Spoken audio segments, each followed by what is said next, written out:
Maksud gue di sini adalah gue pengen teman-teman bisa melihat kalau kejadian-kejadian di masa lalu itu adalah bisa dipelajari untuk kita melihat ke masa depan. Jadi kondisi sekarang itu nantinya di masa depan kita akan melihat ke kondisi sekarang itu adalah kondisi yang sama kayak kondisi sekarang lihat ke masa lalu gitu.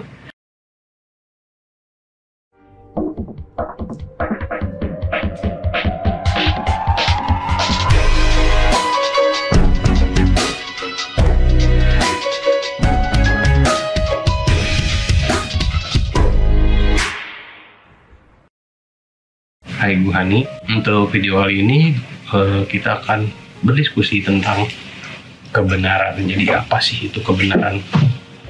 Nah, kebenaran itu adalah kontekstual, bukan konten. Jadi maksud konteks di sini adalah frame-nya. Jadi kita ambil contoh apa ya? Ambil contoh yang ekstrim, yaitu agama. Agama itu banyak, bermacam-macam. Tapi kontennya itu beda-beda, tapi konteksnya itu sama. Ya kan, intinya adalah agama itu akan memberikan nasihat-nasihat atau cerita-cerita, doa-doa, ritual-ritual dan lain sebagainya lah, itu kan ya, yang intinya itu sama, tetapi kok tapi kok beda gitu. Jadi konteksnya ini sama, tapi kontennya yang berbeda gitu. Nah, kebenaran itu adalah konteksnya. Jadi sesuatu yang sudah tidak akan berubah lagi gitu. Jadi dia tetap sama gitu, udah mau dari awal sampai akhir gitu, itu akan tetap sama. Nah, itulah yang namanya kebenaran. Jadi kalau misalnya mau tahu sesuatu itu sudah benar atau belum, selama itu masih bisa berubah berarti belum. Kebenaran yang absolut itu tidak akan berubah sama sekali sih, dari nggak termakan zaman juga, dia akan tetap sama. Kayak yang namanya hukum fisika gitu, dia itu adalah satu kebenaran gitu, dia tidak akan berubah gitu. Kalau selamanya berubah dan banyak versinya berarti belum.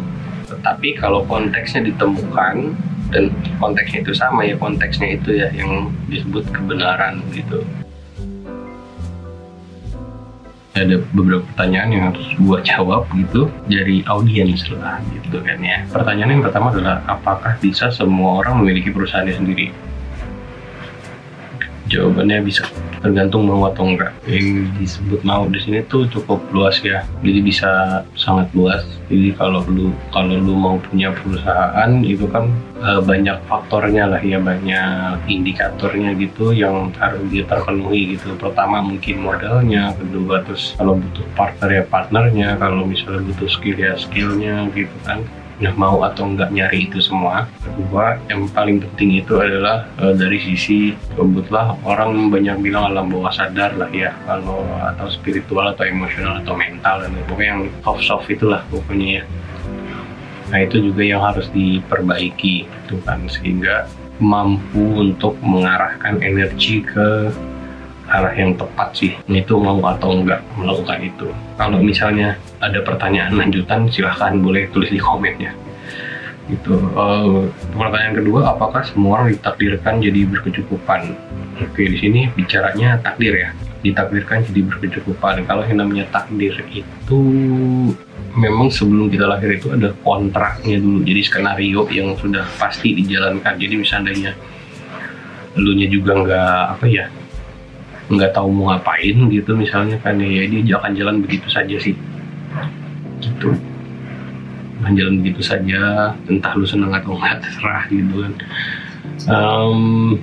Jadi ada orang yang lahir miskin terus jadi kaya, ada orang yang tadinya kaya jadi miskin, ada orang yang lahir miskin terus sampai mati miskin, ada orang yang lahir kaya terus kaya sampai mati gitu kan ya. Nah, di situ juga konfigurasinya cukup banyak, bisa miskin kaya miskin, kaya miskin kaya, kaya miskin kaya miskin, kaya miskin kaya miskin gitu deh. Jadi konfigurasinya cukup banyak, tergantung dari skenario yang dipilih sebelum lahir itu. Nah, itulah yang disebut takdir. Nah, tapi biasanya di tengah jalan kita bisa milih, maksudnya gimana kalau misalnya kita capek nih, susah nih, miskin nih gitu kan, gitu pengen kaya, bisa.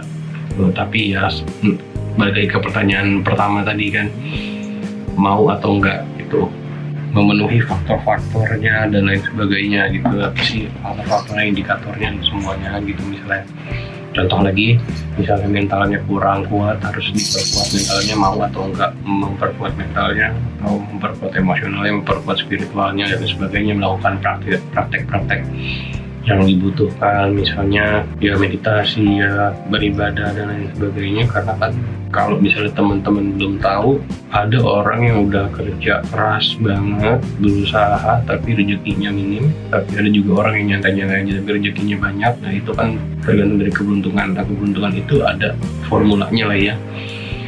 Formulanya itu bisa dari macam-macam tradisi lah, kalau kita sebut spiritual gitu kan ya bisa dibaca dari agama-agama dan lain sebagainya sih gitu.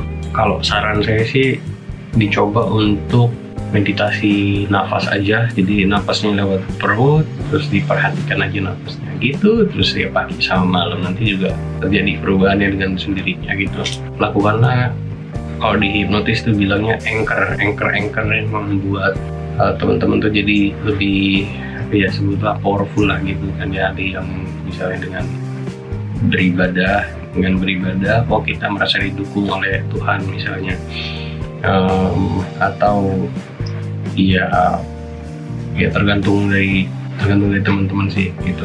Oke, kita lanjut dulu ke pertanyaan berikutnya, mengapa diciptakannya patah hati? Itu kan berarti kalau ada patah hati berarti ada sambung hati lah, sebutlah begitu ya. Jadi ada dua kutub yang berbeda, kayak sama kayak tadi ada kaya ada miskin, kurang lebih itu hal yang sama. Jadi kalau tidak ada patah hati, tidak ada yang namanya sambung, entahlah ya bahasa kata yang tepat apa ya, sambung hati itu tidak ada juga gitu ya. Tahu kalau nggak ada miskin akan ada kaya. Jadi berarti kita nggak tahu rasanya kaya kalau kita belum pernah miskin. Kita nggak akan tahu rasanya miskin kalau kita belum pernah kaya. Jadi misalnya orang yang memang penghasilannya setiap bulan itu pas-pasan lah, misalnya ada orang punya penghasilan 1,5 juta doang sebulan,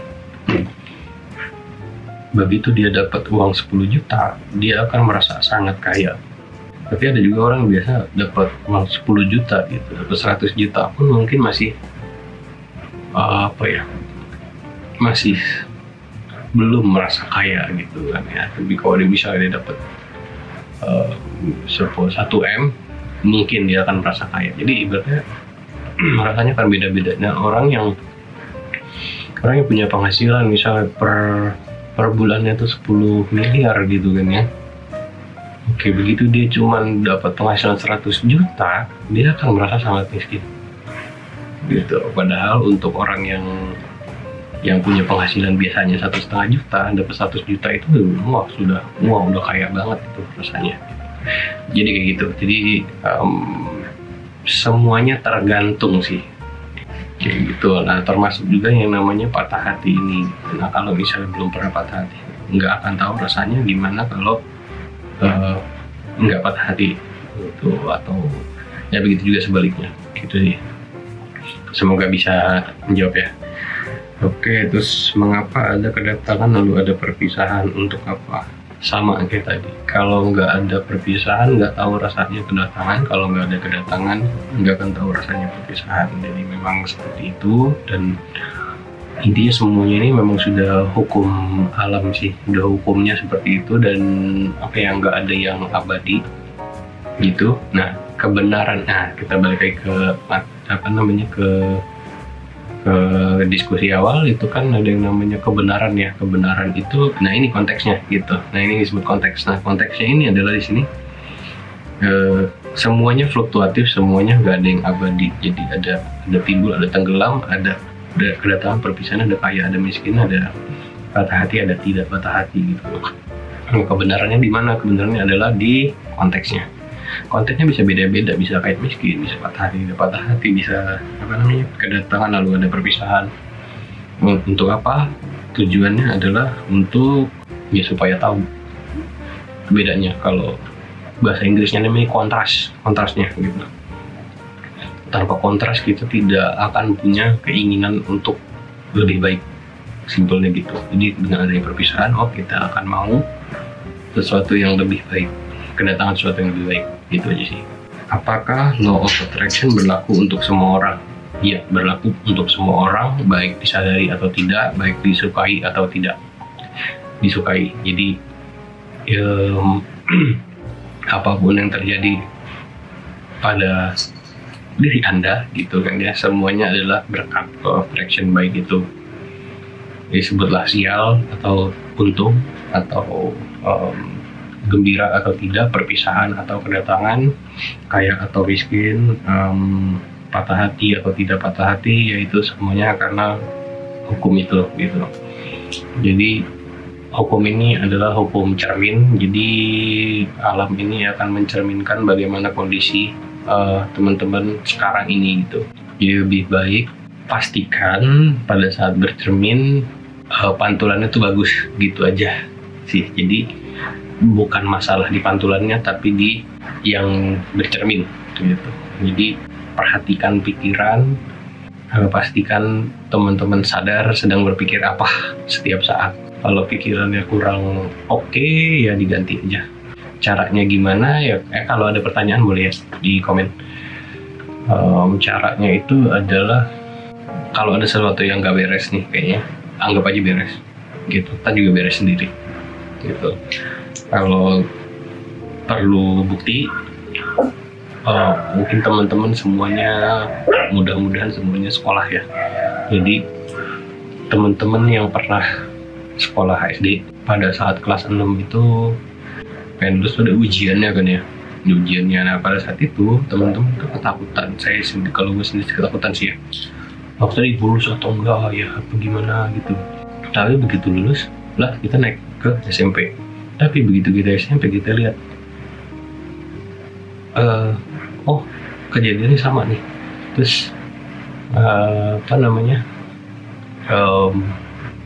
aduh, mau naik kelas nih, mau ketakutan gue naik kelas atau enggak ya, gue lulus atau enggak gitu kan. Akhirnya lulus SMP, akhirnya masuk SMA gitu.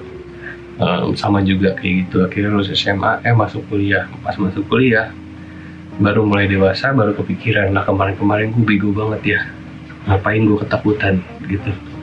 Pada saat kejadiannya itu teman-teman gak sadar, cuman kalau dilihat balik dari sekarang itu mundur ke belakang, ternyata gue lulus aja, SD lulus kok, SMP lulus kok, SMA lulus kok, kuliah skripsi kan ya, aduh itu kampret lah gitu kan ya. Tapi lu lulus juga gitu, maksudnya semuanya pasti beres gitu. Mungkin pernah punya utang, beres kan, mungkin pernah sakit hati misalnya gitu, beres kan, mungkin pernah patah hati, tapi setelah itu beres kan gitu, ada gantinya kan. Maksud gue di sini adalah kayaknya teman-teman bisa melihat kalau kejadian di masa lalu itu adalah bisa dipelajari untuk kita melihat ke masa depan. Jadi kondisi sekarang itu nantinya di masa depan kita akan melihat ke kondisi sekarang itu adalah kondisi yang sama kayak kondisi sekarang, lihat ke masa lalu gitu. Jadi kondisi sekarang ini ya, walaupun misalnya ada teman-teman yang lagi kondisinya sebutlah parah banget gitu kan ya, percaya gitu, nantinya di masa depan teman-teman akan melihat ke masa sekarang itu, beres juga sih gitu. Gitu, mudah-mudahan mudah-mudahan bisa dimengerti sih. Oke, terima kasih sudah menonton dan juga bersedia mendengarkan orang yang bukan siapa-siapa ini. Kalau ada pertanyaan bisa ditulis di komen. Kalau ada kritikan, saran, mungkin ada haters juga yang mau tulis, silahkan di komen. Kalau misalnya video ini bermanfaat, bisa di like, thumbs up, di like, di share aja ke mungkin orang-orang yang membutuhkan kali ya. Sampai ketemu di video-video selanjutnya. Thank you.